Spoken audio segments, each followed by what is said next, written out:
This week in the Missouri Senate, we review legislation that could be revisited next year. Yeah, I think we can. I'm all for it. Among the many measures considered to be high priority when the regular legislative session started in January were those that relate to what's commonly called wayfare. In 2018, the U.S. Supreme Court ruled on the case South Dakota versus Wayfair.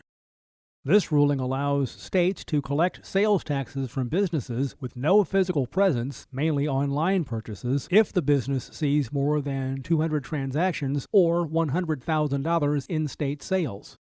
Several proposals, including Senate Bills 529 and 570, were introduced either before or during this year's regular legislative session. Those measures, like most of this year's legislation, did not go through the entire process due to a pandemic-shortened session and changing priorities. Missouri Senate Majority Floor Leader Caleb Rowden of Columbia was optimistic about this legislation's passage in January.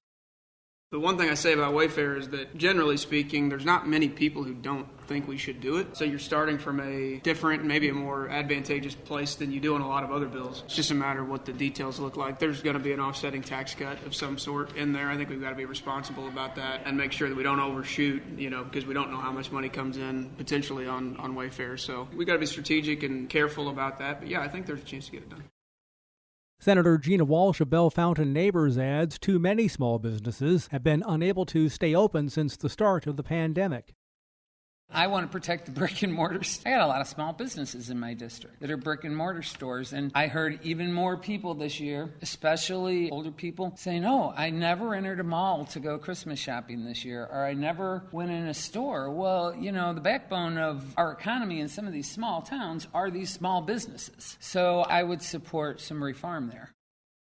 Senator Rowden says that any of these bills progressed, budgeting may have been a bit more challenging.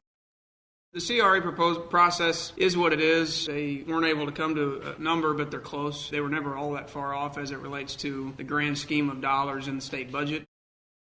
Senator Walsh adds the budget did become challenging because of the pandemic and no Wayfair legislation was successful. We'll see. I would think that every member of this chamber would want to protect the small businesses in their district. I would think that they would help move that along. In the meantime, the current extra session is on hold due to the pandemic. Currently, the Missouri Senate plans to address House Bill 14 and Senate Bill 1 upon its return to the Capitol. And remember, you can follow these and other issues facing the Missouri Senate by visiting our website, senate.mo.gov. Reporting from the state capitol, I'm Dean Morgan.